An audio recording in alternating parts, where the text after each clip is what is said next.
আরও একটা নতুন ট্রাভেল ব্লগ নিয়ে। আর আমরা যেখানে যাচ্ছি সেখানে বোধহয় এই প্রবাদটা ভীষণভাবে খাটে, জলের কুমির ডাঙায় বাঘ। বুঝতেই পারছেন, আমার মনে হয় বলে দেওয়ার আর কোনো দরকার নেই। ইয়েস, এক্স্যাক্টলি, আমরা এবার ছুটে চলেছি সুন্দরবনে। তবে সুন্দরবনে এবার কিন্তু আমরা সোলো ট্রাভেল করছি না, আমরা যাচ্ছি একটা ট্রাভেল গ্রুপের সঙ্গে, এবং ওনারাই সমস্ত ব্যবস্থাটা করে দিচ্ছে। এবার কি হচ্ছে কি না হচ্ছে এই সমস্তগুলো জানতে হলে আপনাদের তো সঙ্গে থাকতেই হবে। অলরেডি আমরা কিন্তু ব্রেকফাস্টটা করে ফেলেছি।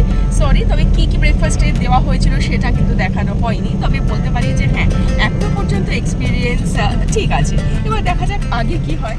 আর যাত্রা তো শুরু হলো, কিন্তু মনের মধ্যে একটু ভয় কাজ করছিল। আসলে সোশ্যাল মিডিয়া থেকে একটা ট্রাভেল এজেন্টের নাম্বার নিয়ে একটা ট্যুর প্ল্যান করা, সেটা কিন্তু একটু রিস্কি হয়ে যাচ্ছিল। যাই হোক, 7-5 না ভেবে আমরা ড্রাইভার দাদার কথা শুনতে শুনতে প্রায় 1.25 ঘন্টার মধ্যেই পৌঁছে গেলাম সেখানে যেখান থেকে আমাদের লঞ্চে ওঠানো হবে। আর সেখানে নেবেই দেখলাম ডাবের জল।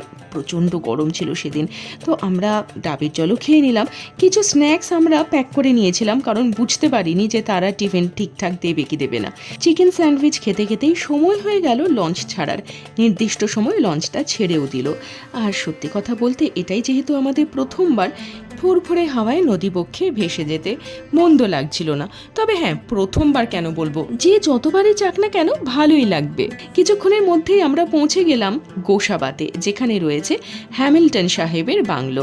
একটা বাজারের মধ্য দিয়ে আমরা যাচ্ছিলাম, আর আমি জিজ্ঞেস করছিলাম এই হ্যামিল্টন সাহেব আসলে কে। জানতে পারলাম যে ইনিই হলেন সেই ব্যক্তি যিনি সুন্দরবনের উন্নয়নের জন্য প্রচুর কাজ করে গেছেন। তো সেই বাংলোটা ঘুরে ফিরে দেখলাম বেশ কিছুক্ষণ ধরে, আর জানতে পারলাম যে রবীন্দ্রনাথ ঠাকুরের সঙ্গেও নাকি ওনার সখ্যতা ছিল। তো সেখান থেকে আমরা চলে গেলাম রবীন্দ্র ভবনে। বেশ বিশাল বড় একটা জায়গা জুড়ে রয়েছে, সেখানে আলাদা করে কিন্তু টিকিটটা কাটতে হয়েছে।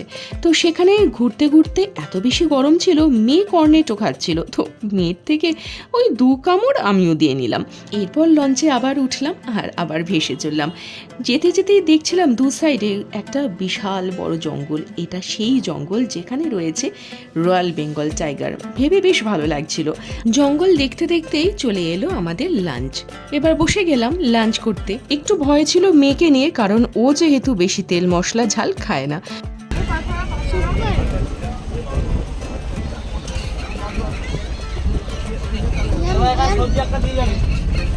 মেয়ে যখন সার্টিফিকেট দিয়ে দিল, আমি হয়ে গেলাম নিশ্চিন্ত। আসলে খাবার ছিল বেশ হোমলি, খুব একটা তেল মশলাযুক্ত নয়। ডাল, ভাত, আলু ভাজা, তরকারি, 2 রকমের মাছ, চাটনি, পাঁপড়, মিষ্টি, এই ছিল খাবার। তো খাওয়া দাওয়া সেরে একটু মনে হলো বিশ্রাম নেওয়া দরকার, সেজন্য আমরা চলে গেলাম লোয়ার ডেকে। আর লোয়ার ডেকে যেহেতু কয়েকটা বেড রয়েছে, সেজন্য আমরা একটু গাটাকে এলিয়ে নিতে পারলাম। তবে হাইজিনের কথা যদি জিজ্ঞেস করেন, তবে বলবো বেডশিটগুলো খুব যে চেঞ্জ হয় তেমনটা কিন্তু মনে হলো না। সে যাই হোক, কিছুক্ষণ রেস্ট নিলাম। এদিকে সূর্যাস্ত প্রায় হয়। আর এরকম সময়ে আপার দিকে নদী দেখতে কিন্তু সত্যিই মনোরম লাগছিল।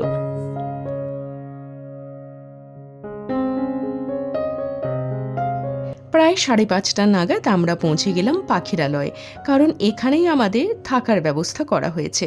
আর নেবেই প্রথমেই দেখলাম বনবিবির মন্দির। এই বনবিবি হলেন হিন্দু মুসলমান সম্প্রদায়ের আরাধ্যা দেবী। আসলে মনে করা হয় যে জঙ্গলের ভেতরে প্রবেশ করার আগে এই দেবীর আশীর্বাদ নিয়ে প্রবেশ করলে ইনিই রক্ষা করেন। প্রায় 6টার মধ্যেই আমরা পৌঁছে গেলাম হোটেলে।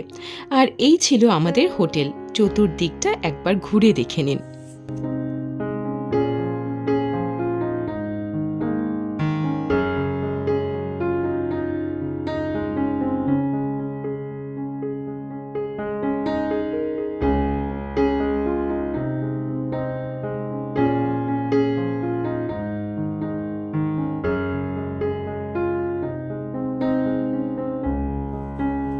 সারাদিন পর এই জাস্ট এখন হোটেল রুমে ঢুকলাম।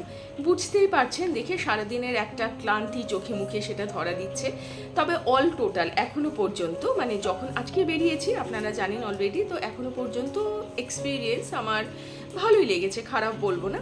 হ্যাঁ, আপনি ভীষণ একটা বাজেট ট্যুর যখন করবেন তখন হাইফাই কিছুই আপনি এক্সপেক্ট করতে পারেন না। অলরেডি দেখে নিয়েছেন যে এই রুমটা কেমন, এবং আর বাকি যা কিছু রয়েছে সমস্তটাই দেখে নিয়েছেন এখনও। তবে আজকের দিনটা কিন্তু এখনও শেষ হয়নি, এখনও রয়েছে কিছু স্ন্যাক্স রয়েছে, চা রয়েছে এবং কিছু বোধহয় ফাংশন রাতের দিকে ওরা অ্যারেঞ্জ করেছে, সেগুলো কেমন সেটা অবশ্যই দেখাবো। কিছুক্ষণের মধ্যেই চলে এলো চিকেন পকোড়া, ভেজ পকোড়া, চা। আর জানতে পারলাম যে 7:30 থেকে 8টার মধ্যে শুরু হবে আদিবাসী নাচ। আমরাও রেডি হয়ে নিচে পৌঁছে গেলাম।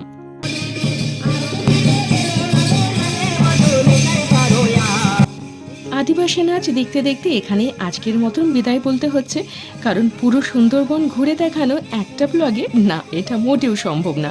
যদি আজকে ব্লগটা ভালো লাগে তবে অবশ্যই চ্যানেলকে সাবস্ক্রাইব করে পাশে থাকুন, কারণ এরপরে সুন্দরবনের পরবর্তী পর্বগুলো রয়েছে। আজকের মতন বিদায় বন্ধু।